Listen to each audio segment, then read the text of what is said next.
Imagine being trapped inside your house for 3 straight days because of rain. You have central heating, a refrigerator packed with food, dry clothes waiting in your closet, a waterproof jacket by the door, a phone that can entertain you for hours. And somehow, you're still annoyed. Now, take all of that away. No house, no furnace, no grocery store, no waterproof clothing, no dry bed waiting for you at the end of the day. Now imagine standing in a forest tens of thousands of years ago while rain falls for days and the temperature stays just warm enough to feel harmless but cold enough to become deadly once your body is soaked. Your fire is struggling, your clothes are wet, your food is harder to find, and the storm doesn't care how tired you are. This wasn't an extreme survival challenge for ancient humans. For much of human history, it was simply life. We tend to imagine prehistoric survival through the most dramatic dangers, giant predators, violent conflicts, long migrations across unknown territory. But there was another threat that was far less dramatic and far more persistent: weather. Rain could extinguish the fire that kept a family alive. It could turn a shelter into a swamp. It could make hunting miserable, spoil food, and drain the warmth from the human body hour after hour. And yet, humans spread across some of the wettest environments on Earth. They lived through cold northern winters, they crossed dense forests, they occupied river valleys, tropical environments, and regions where heavy rainfall could continue for weeks. They did it without synthetic insulation, weather radar, electric heaters, or a trip to the nearest Walmart for supplies. So, how? The answer begins with a problem that is easy to underestimate. When you're cold and wet, the danger isn't simply discomfort, it's heat loss. Water pulls heat away from the body much more efficiently than dry air. Add wind, wet clothing, and a low temperature, and your body can lose heat faster than it can replace it. That's why hypothermia doesn't require a blizzard. You don't need a frozen lake. You can become dangerously cold on a rainy night when the temperature is well above freezing. For a modern American, a wet afternoon may mean grabbing an umbrella and heading back to a heated house. For an ancient human, staying wet for hours could become a fight for survival. So the first priority wasn't finding the next meal, it was staying warm enough to survive the night. And that brings us to one of humanity's greatest technologies: fire. We often think of fire as something you create. Ancient humans had to think of it as something you protected. Because in wet weather, starting a fire from nothing could be incredibly difficult. The wood outside was damp, the ground was soaked, the tinder that normally caught a spark could be useless. And if your fire disappeared during a cold rainstorm, you didn't simply reach for a lighter, you had to start over. That is why maintaining fire was so important. The goal wasn't to make a fire every evening. The goal was to make sure you never completely lost the one you already had. A bed of hot coals could be protected beneath ash. Embers could be transported using slow-burning materials. Certain kinds of bark, fungus, moss, and wood could help preserve a small source of heat while a group moved from one location to another. Fire became something that traveled with people, something that had to be watched, fed, shielded, protected from the rain. In a difficult environment, one person might be gathering fuel while another searched for dry material and someone else stayed behind to protect the fire. That may sound simple, but this reveals something important about ancient human survival. Survival was rarely a one-person operation. The group itself was part of the technology. And before a fire could keep people warm, it needed somewhere to survive. That meant shelter. Popular culture gives us the image of prehistoric humans living almost exclusively inside caves. But caves are unusual places to build an entire way of life. They're limited by geography. They can be cold, damp, and dangerous. Some are already occupied by animals that aren't interested in sharing. And most importantly, caves aren't everywhere. Humans had to learn how to build. A few branches could become a frame, leaves could become roofing, grass, bark, hides, and other natural materials could be layered to create barriers against wind and rain. The basic principle is surprisingly familiar. You don't need to stop every drop of rain, you need to make the water move somewhere else. Overlap the materials correctly and water runs down the outside instead of dripping through the roof. Raise the sleeping area above wet ground and you reduce contact with cold moisture. Angle the shelter away from prevailing winds, and you make the interior dramatically more comfortable. These are simple ideas, but simple ideas become powerful when they are refined over thousands of years. Some prehistoric shelters became remarkably sophisticated for the materials available. In Ice Age Europe, people constructed large structures using mammoth bones and animal hides. The heavy bones could create strong frameworks, while hides provided protection from wind and precipitation. These weren't random piles of material, they were deliberately designed environments. The goal was to control the conditions around the human body.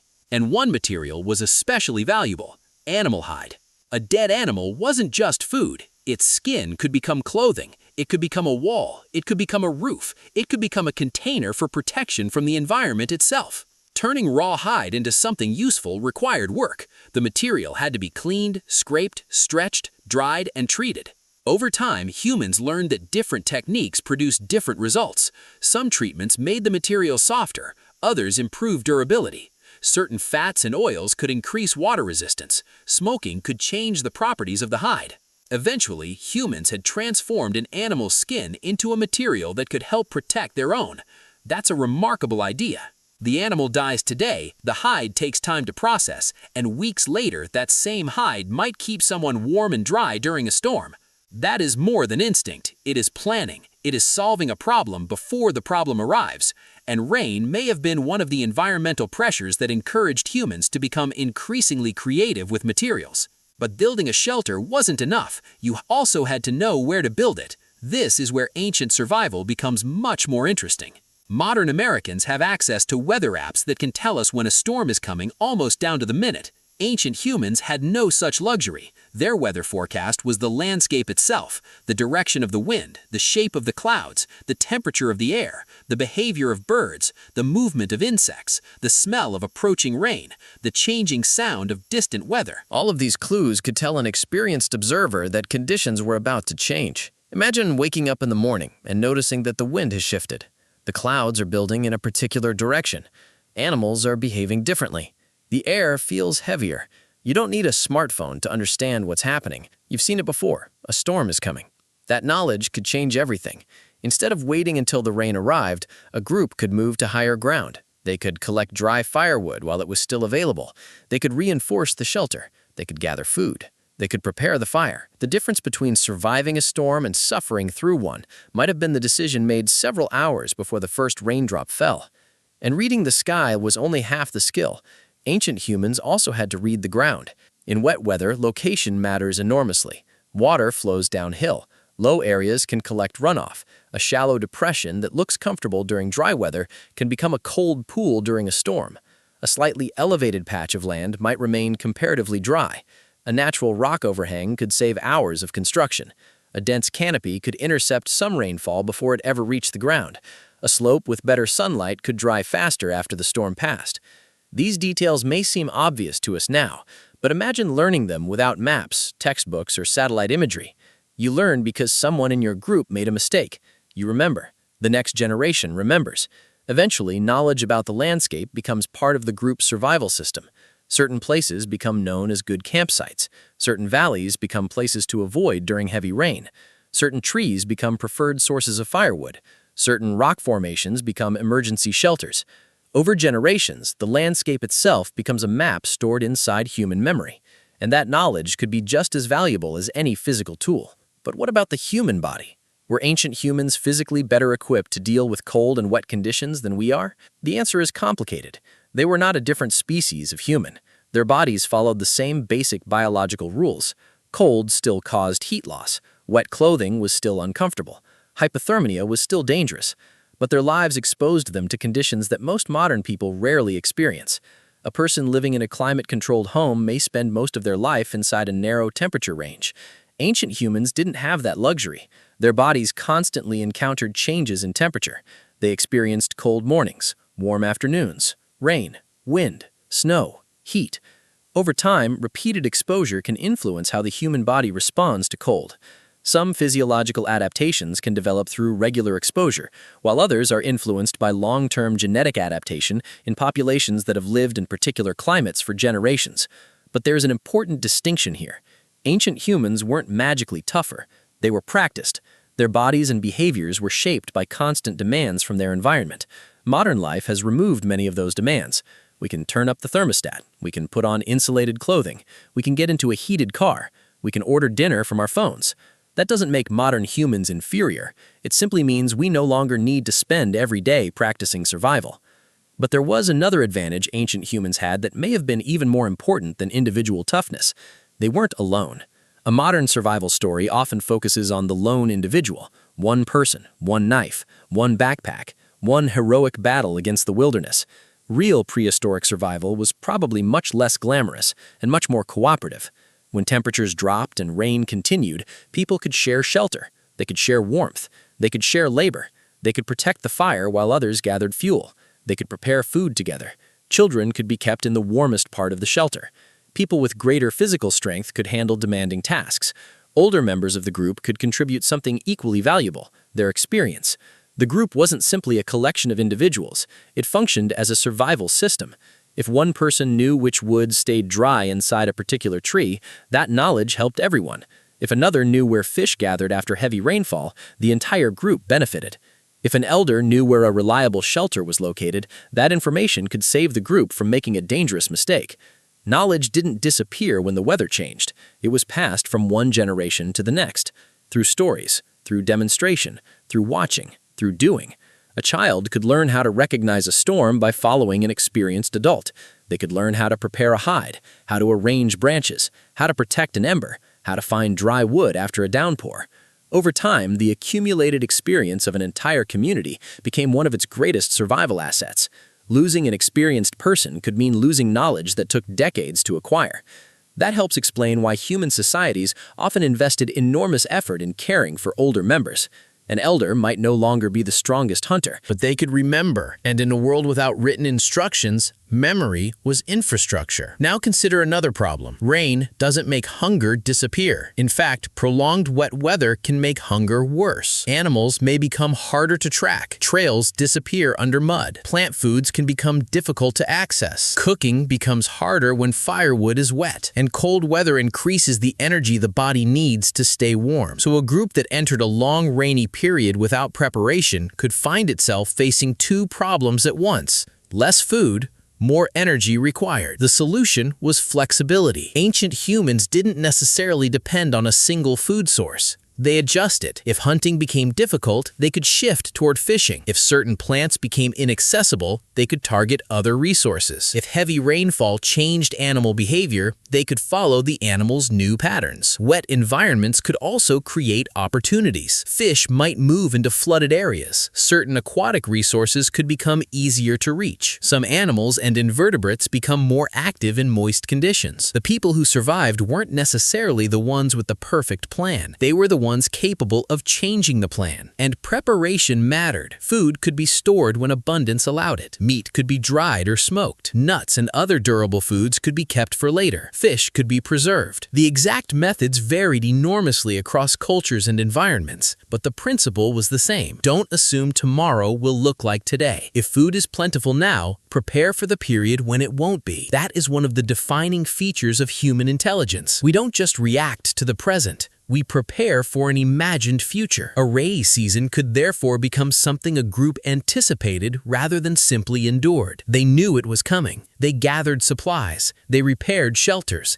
They moved to better locations. They protected their fire. They adjusted their diet. And when the rain finally arrived, they already had a plan. There is another fascinating part of this story. Ancient humans didn't simply survive wet environments. They repeatedly moved into them. Humans occupied tropical forests. They lived around rivers and lakes. They traveled through regions with seasonal monsoons. They survived in northern environments where rain could become sleet, snow, or freezing moisture. Why go there? Because difficult environments can be incredibly productive. Rain feeds rivers. Rivers support fish. Moist forests can produce enormous amounts of plant life. Wetlands attract animals. Water brings ecosystems to life. The same rain that makes survival harder can also create an abundance of food. So humans were constantly balancing two realities. Water makes life difficult, but water also makes life possible. And the people who learned how to manage the first could take advantage of the second. That changes the way we should think about ancient humans. We often imagine rain as an interruption, a ruined weekend, a canceled baseball game, a traffic nightmare. We look at the weather forecast and decide whether we want to go outside. Ancient humans didn't have that choice. Rain wasn't an event that interrupted life. It was part of life. Their entire existence was built around managing the conditions that nature provided. The shelter wasn't just a place to sleep. It was a machine for controlling temperature and moisture. The fire wasn't just a source of light. It was heat, cooking, protection, and the center of social life. The hide wasn't just clothing. It was insulation and weather protection. The landscape wasn't just scenery. It was a survival map. The group wasn't just family or friends. It was a network of skills, memory, labor, and shared resources. And the knowledge wasn't written in a manual. It lived inside people. Imagine the scene. Rain begins to fall. The sky darkens. One person has already noticed the change in the wind. Another has gathered dry wood. The shelter has been reinforced. The fire has been protected. The food supply has been stored somewhere above the wet ground. The group moves closer together as the temperature drops. Outside, the storm continues. Inside, people wait. They have no weather radar, no emergency generator, no central heating, no waterproof Gore-Tex jacket, but they have something else. They know what to do. That may be the greatest secret of ancient survival. It wasn't about being invincible. It was about knowing the environment so intimately that you could anticipate its dangers. You learned where water flowed, which materials resisted it, where fire could survive, when animals changed their behavior, where food could be found after a storm, how to build before the rain arrived instead of after, how to share resources when supplies became scarce, and perhaps most importantly, how to pass all of that knowledge to someone younger. Generation after generation, rain after rain, storm after storm. That is how humans survived a world that was often cold, wet, unpredictable, and completely indifferent to them. Today, we have waterproof buildings, insulated walls, synthetic fabrics, electric heating, weather satellites, and drainage systems that can move millions of gallons of water away from cities. We have transformed rain from a direct survival threat into a minor inconvenience for most of us. But every one of those technologies rests on an ancient human instinct. Observe the problem, understand the environment, experiment, remember what works, teach it to someone else. The first person who figured out how to angle branches so water would run away instead of through them didn't know they were inventing architecture. The person who learned how to protect a glowing ember didn't know they were creating a system for energy management. The person who discovered that treated animal hide could resist the weather didn't know they were laying the groundwork for an entire family of materials. They were simply trying to make it through another night. And that is what makes the story of ancient humans and rain so fascinating. They didn't defeat nature, they learned to work with it. They didn't eliminate uncertainty, they learned to anticipate it. They survived because they became exceptionally good at reading it, adapting to it, and sharing what they learned. So the next time rain keeps you inside and you find yourself staring out the window waiting for the storm to pass, remember this. For most of human history, there was no warm house waiting on the other side of the weather. There was only a forest, a fire, a shelter made by hand, a group of people huddled together, and the knowledge that if they prepared well enough, they could wake up tomorrow. The rain would come again, and so would they.